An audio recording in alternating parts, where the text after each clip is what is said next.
This is the Literacy Mindset Podcast, where education leaders discuss identifying and removing phonological barriers with Mindplay's CEO, Jeff Pendleton. All right. Hello, everybody. Welcome to the Literacy Mindset, Mindplay's weekly all things literacy podcast. I'm joined today by Tabatha Miller, the Executive Director of Student Services at Weld RE-5J School District in Milliken, Colorado. I hope I got all that right. Welcome to the podcast, Tabatha. Thank you for having me, Brian. Fantastic. It's a pleasure. Yeah. Let's start with, tell us a little bit about your role there in Colorado and all the great things you guys are getting up to. Absolutely. So Weld RE-5J is in Johnstown, Milliken, Colorado. My role as the Executive Director of Student Services is to ensure that systems and staffing and programming is in place to support all students who have additional needs within the district. So I work to support our ML coordinator for multilingual learners. I also work with the curriculum assessment director as well in supporting our GT, or our gifted and talented coordinator. Also working to support students who are homeless or within the foster system, so McKinney, Bento, and Sewell. I also work to support all of our special education students, staff, families, and programs in the district. That is a huge part of my job, and just making sure that those systems and supports are in place in all of our buildings. Well, fantastic. Yeah, obviously a lot of responsibilities that come with your position. So thank you for doing everything that you do for students.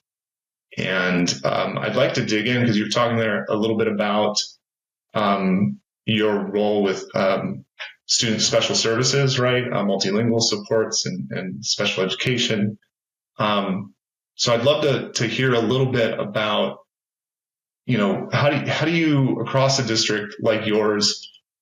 Well, tell me a little bit about the demographics in your district and the diversity there, and how do you ensure equitable access to high quality instruction, specifically around literacy, to students with such diverse needs?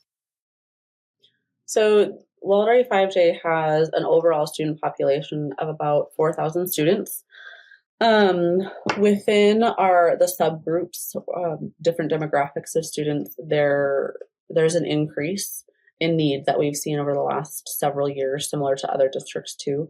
There's always that wondering about the effects from post-COVID and how long those will last, especially seeing students who were in kindergarten and first grade during COVID and seeing their scores now, despite all of the efforts and interventions too, they're still behind the state average where we would like them, or close to. But we're still seeing great gains, so that's hopeful and exciting. To make sure that we have equitable access, though, for all of those different subgroups, we definitely look at each individual student, making sure that we have programs and systems in place to meet each of their needs, recognizing that they're all different. For ML, our ML coordinator does a wonderful job of constantly analyzing the data that's available, looking at those WIDA scores, looking at their grade level achievements, collaborating with the ML teachers within buildings, collaborating with gen ed teachers, going in and doing different observations if needed to support. We've also had her working with our newcomer families, so those families who are monolingual or they only speak one language and they're learning English. So she's been really helpful and pivotal in ensuring that those students are continuing to make gains. With our GT, we also have a coordinator who's done a wonderful job of analyzing data, again, specific to that population, making sure that those students have systems in place to meet their needs. We know that historically that's been an area that's been underserved in our district. So we've made great gains in continuing to identify students who do qualify for those GT supports and looking at different models about how we can best provide services to them, while still aligning with district vision and mission as well. For special education students, we are always looking at different systems in place and analyzing their effectiveness. That's done through a couple of different ways. With the state of Colorado, we have different indicators that every administrative unit or AU is evaluated on for our performance for the year, essentially. Part of that is to make sure that we are not disproportionately identifying students from different cultural backgrounds with disability.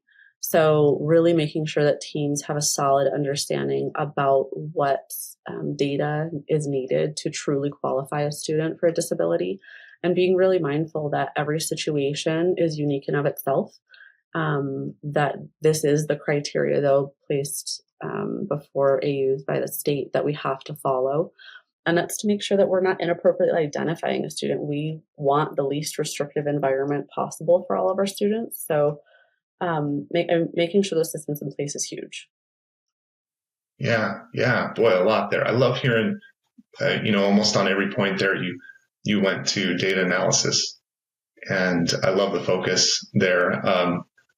Partially maybe because of my background, but I do think it's interesting. And you mentioned some, stubborn kind of post-COVID, challenges, and you guys are trying different things and analyzing the data. Has there been any, moments where a pattern has emerged, or something where you've discovered, more about those challenges? Like, what are there broad things? Because, like you said, every student's individualized or individual, and their solution might look a little bit different than the student next to them, of course. But broadly, has there been patterns or things that you guys have been able to change to help close those gaps? Because you mentioned you are closing those as well. So I'm interested to hear what post-COVID kind of discoveries you guys have had, or changes in how you approach delivering these services to your students. Absolutely. So in terms of literacy specific special education, we have an elementary school that our subpopulation of students with special education services, or IEPs, they had greater growth than they have in years past.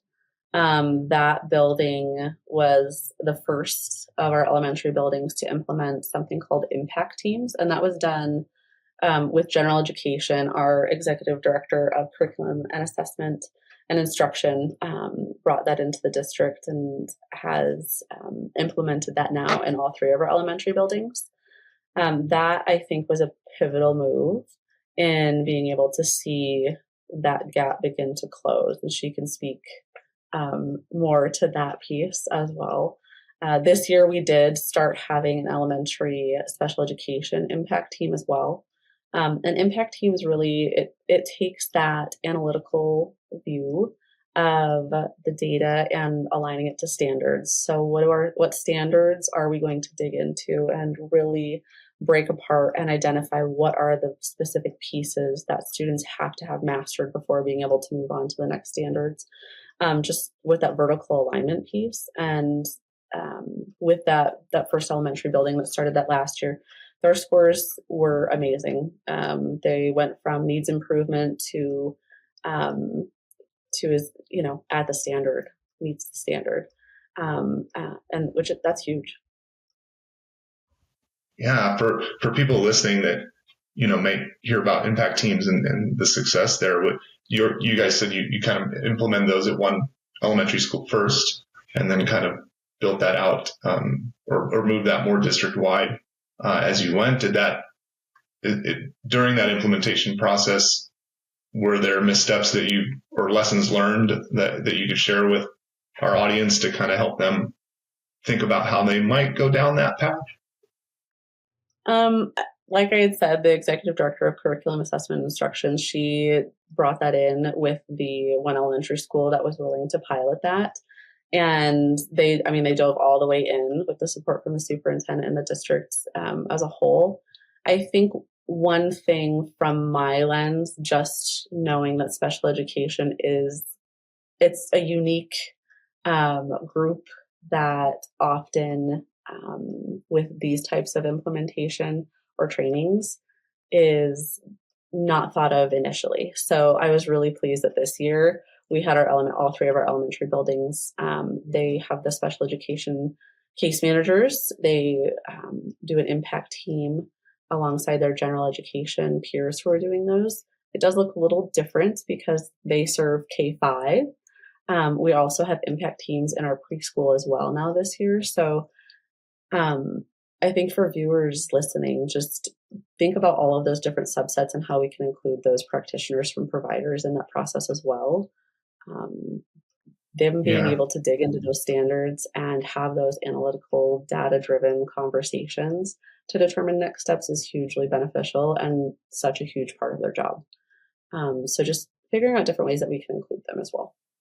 Yeah. So, kind of that, you're going to have to include those teams, and it's going to be a unique solution for them ultimately. And so getting, including them early, that can help with buy-in. And, how buy-in is so important, right? When you're rolling something out, to teachers, because, and we can get into that subject too, about the workload of teachers, of course, and that's a big topic these days, but yeah, having that thoughtfulness ahead of time, making sure you're considering all the, unique subsegments of your staff and students. So very cool. You mentioned a little bit about compliance, some state compliance kind of pieces that you guys have,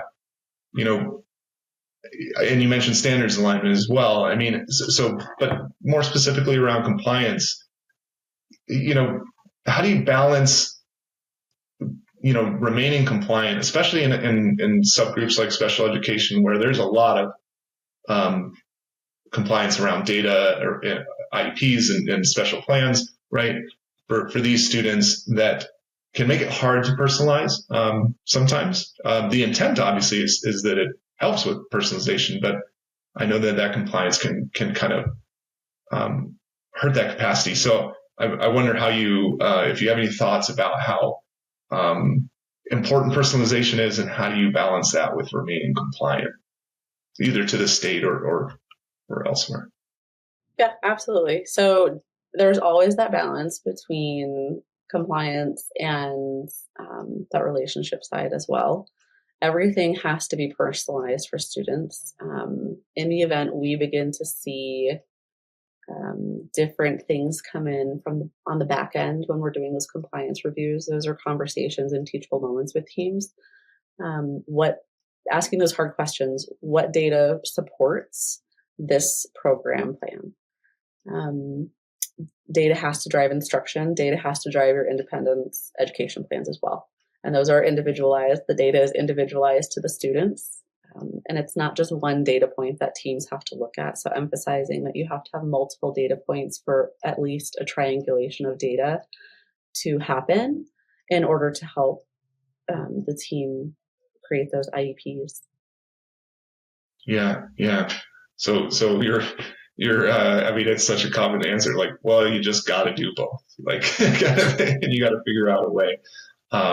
But it is such an interesting challenge. It's, I love hearing about how people approach it or think about it. Beyond that, like, what other challenges, do you think still exist?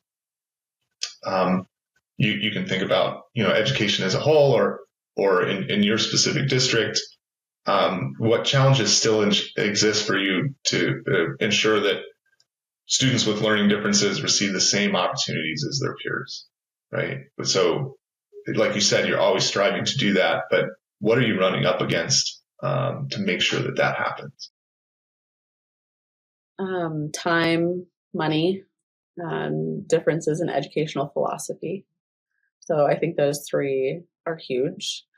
Time to train teams to ensure that they have all of the tools and resources available, that they're able to implement them with fidelity. I think that's a huge piece too, knowing that when you're trying something, whether it's for behavior, math, or literacy specifically, any of those, but speaking to literacy, you have to try an intervention for a bare minimum of 4 weeks to determine whether or not it's being successful or not. Can't do it just a couple times and say it's not working. The data has to drive the instruction, but you also have to give the data time so you can at least have a trend line. Trend lines are typically available after 4 to 6 data points. So that's why we always strive for that 4-week bare minimum before you're going to switch something, because it can take that long for the student to get used to your style of teaching, to the different language that's being used. It's really individualized, just depending on the student's ability level, knowing that all of them require a different number of repetitions, different multimodal strategies to learn. So really looking at that piece. What was the other part of the question?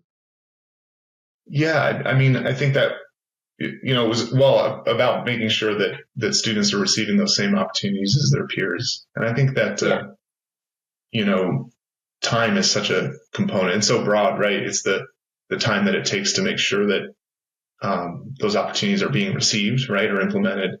The time to actually go out and find, these solutions. You did mention something, and I'd like to dig into that a little bit more about different instructional styles. I think you might have said, or you might have said it a little bit differently there.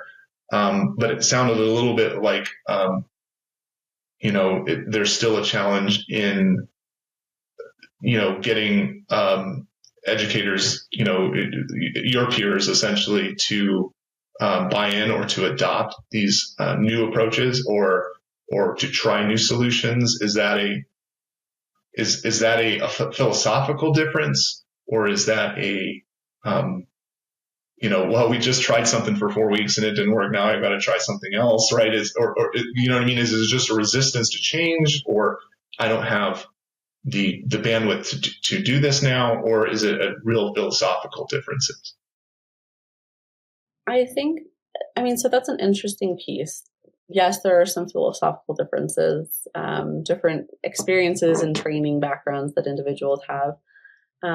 There's always going to be different levels of resistance to change. We know that change is hard for all, and everyone reacts differently to change.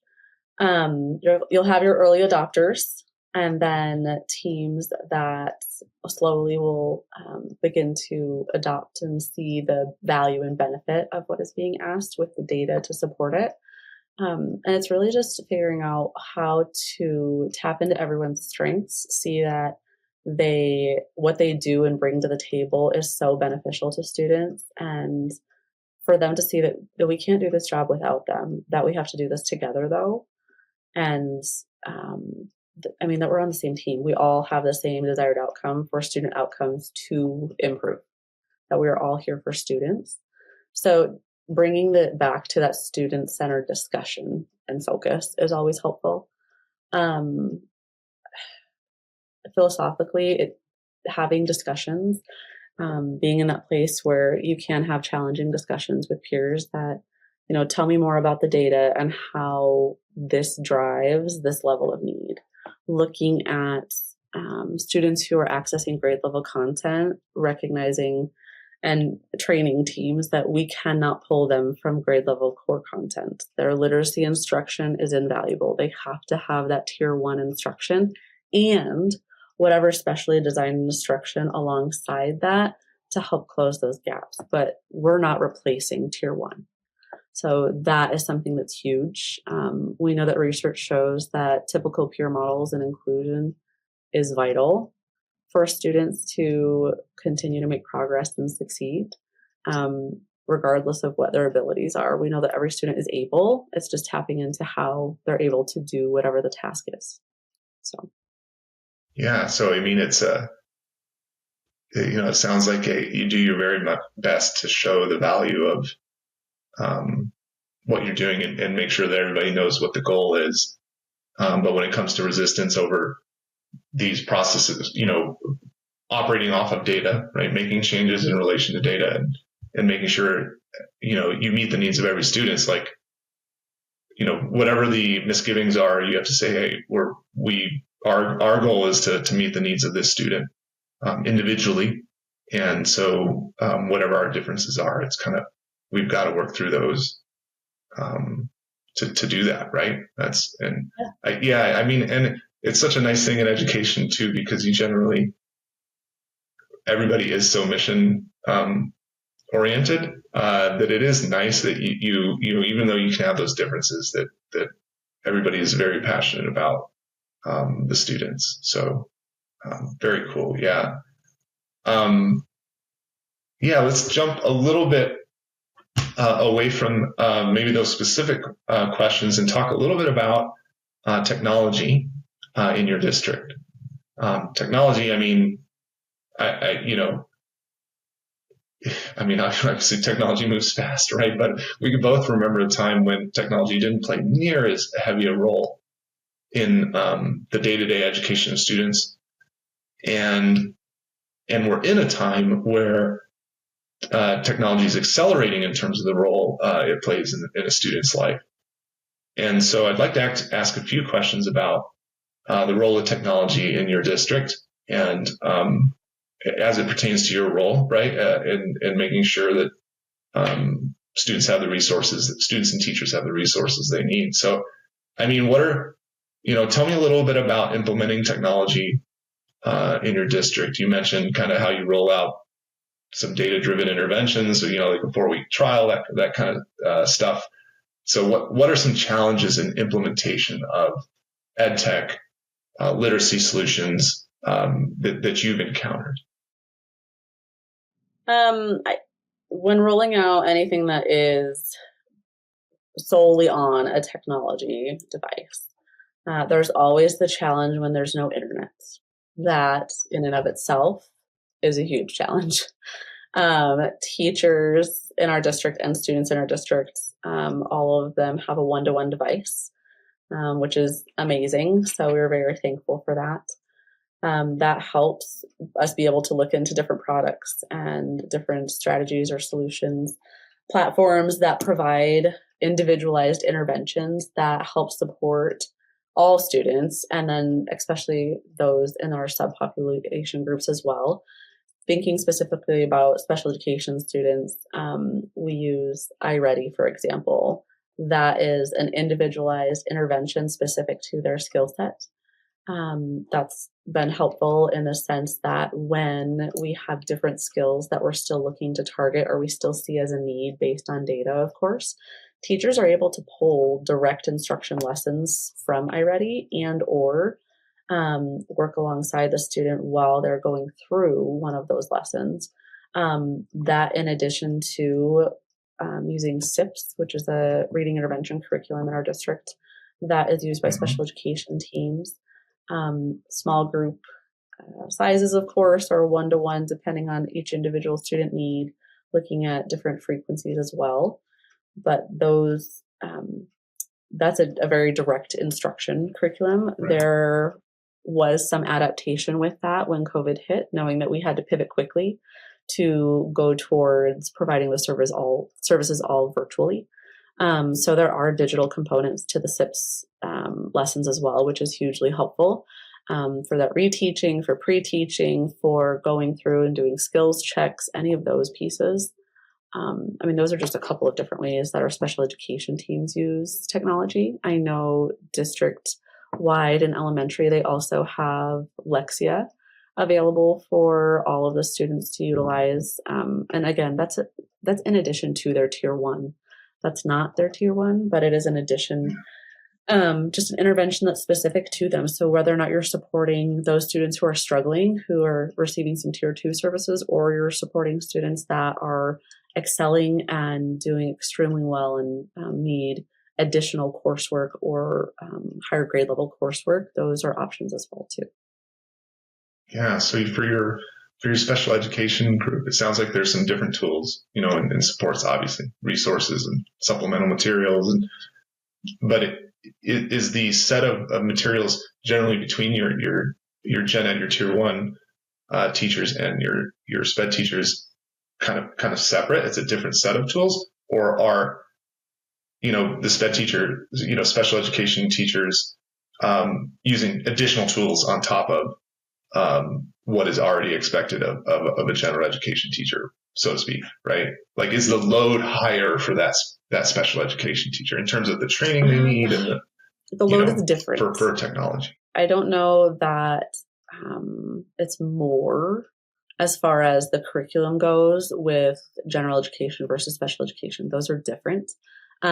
Yes, in our district, we do have some tier 2 supports that our reading interventionists are using that also our special education teachers are using as appropriate though.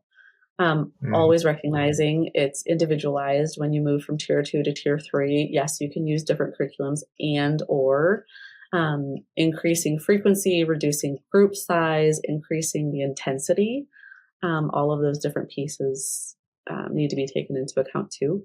So with our special education teachers, iReady is in addition to something that is not available for our general education teachers or our tier 2 students right now.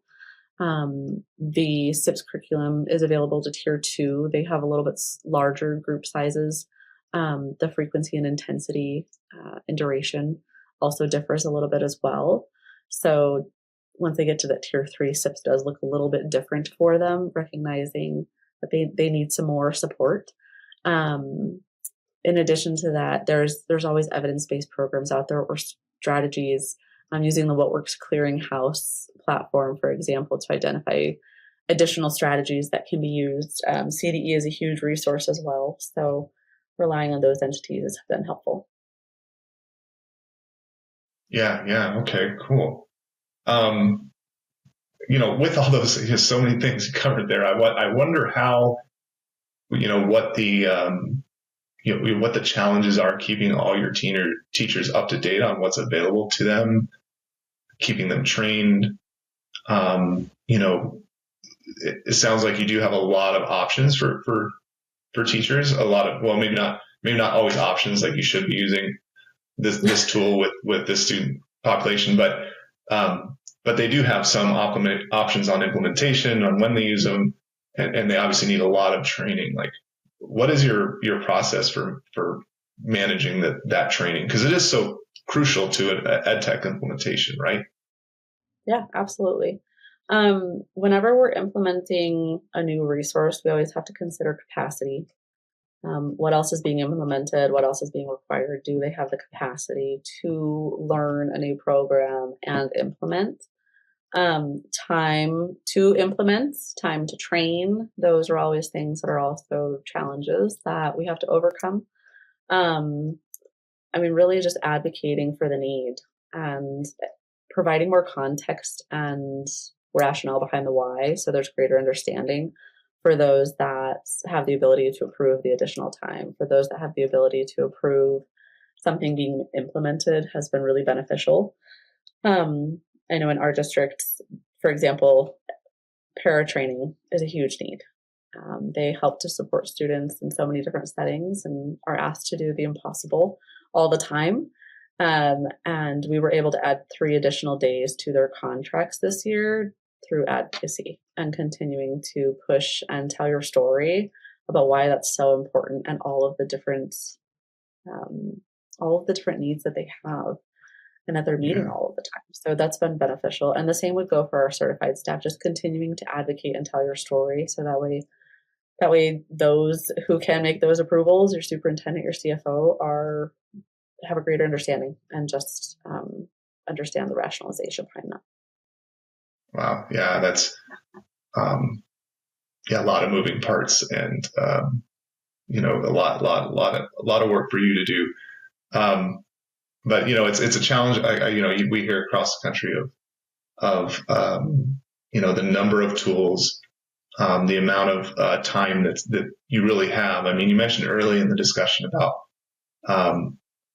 implementing a solution and needing a minimum of 4 weeks. And you start to look at the school year and how many 4-week segments do you have, and how many opportunities or at bats do you have to get these things right. And so your forethought on those things is crucial. Like, it's not like other industries where you can take a lot of swings and keep going back up to the plate. Like, in a few weeks, these students will be on to the next, grade level or to middle school, or so fascinating stuff. What? So I'm gonna. Oh, go ahead. I'm sorry. Yeah. That's okay. I was just saying, and I think with that piece, I mean, after they have 4 weeks of data, that doesn't mean that we're switching to a different literacy intervention or switching to a different tool, but figuring out what different strategies potentially can be implemented. Is there another way that I, as the provider or educator, can support this student or engage with this student? Those are really the pieces that educators have to consider. So I want you to hear that piece. It's not, oh, we're going to switch a different literacy curriculum or a different literacy intervention at that time, but what strategies need to be changed, or is it increasing duration or increasing frequency, those types of things too. And I would agree with you. There's not many at bats, and I think that's really challenging for educators, knowing that they worry about where the student is going to be and they want the best for the student. And when we have a student that's struggling, worrying about, well, what happens next year? And I think part of that and part of my job is to help support educators in realizing and recognizing that we don't have that crystal ball. We have the data right now for where the student has been historically and is currently. And that's the data that we have to use to drive our next instruction or our next move. So reassuring them that you're doing everything that you can, and this is the data that supports this decision moving forward. So. Yeah. So getting the, like you said, during that early implementation, not necessarily pivoting wholly away, but getting to that point where teachers do start to see the value or the effect of it. And then you can keep iterating towards something. Cause it's really the regrettable piece is where you do really have to pivot away. In business, that's great. In technology, that's great. But in education, it's also great. If you need to pivot, you have to pivot, but you're right. You kind of lament that missed opportunity with that specific set of students, as they move on. So profound implications, of your decisions. So, very cool. Scary. It would be scary for me, but so I'm glad you're out there doing it. It takes a team. Yeah. So, what can make your life better, right? Like so we talk about AI, right? We're not going to get out of this conversation without talking about AI. But whether it's AI or whether it's any other change, structurally or, in terms of, state politics or compliance or whatever, or whether it's a technology like AI, what can change to make, these at-bats more effective, make them stick and lead to better outcomes? What would you like to see change in education? There has to be partnership and collaboration. Schools cannot do what we do without parent and family partnership. That has to be in place for students to be successful. And just recognizing, again, we're all on the same team. We're all here with the student's best interests in mind and want the student to succeed. That I think would be hugely beneficial across the board. Aside from that, thinking about technology more so, yes, there's platforms out there that would help the caseload or the case management portion of our special education teachers' jobs to be done with, I don't want to say more efficiency, but to reduce some of that workload. There are platforms out there that are available now. Then it comes down to budget. So having the budget to be able to provide our teams with the tools out there that would help reduce that workload and stress that comes with the compliance of paperwork, because that is a huge part of our providers' jobs in special education, alongside providing services to students, communicating with families, communicating with general education teachers. That paperwork piece is a big part of it too. So having the budget to be able to provide them those tools would be helpful, and the time to ensure that they have the training to implement them. Those would be hugely beneficial. So if technology swoop in tomorrow and solve something for you, it would be not necessarily an additional resource, right? There's a variety of resources you guys have found, but a way to lighten the administrative burden or the the training and implementation, the time factor, right? That would be great, right? That would be hugely beneficial. I mean, we have highly skilled, highly qualified special education teachers and special service providers that they're able to pivot and, based on the data available, pivot accordingly and appropriately to either adjust how they're approaching the student, or whatever strategy they're using, so that way they are seeing continued progress or improved progress. It's a lot of that additional administrative case management. The paperwork side is a huge part of that. So if there was, that would be something that would be beneficial. They could be with kids more. So, well, let's hope that happens, right? Let's hope it's just around the corner. But we're gonna get realistic here now. And you mentioned your crystal ball, that you didn't have a crystal ball, but if you did, we always like to finish the podcast by not talking about where we hope things will be, right? Or where things, the challenges of the past. We've talked a lot about those, and it's important to learn from those challenges and to celebrate the wins, right?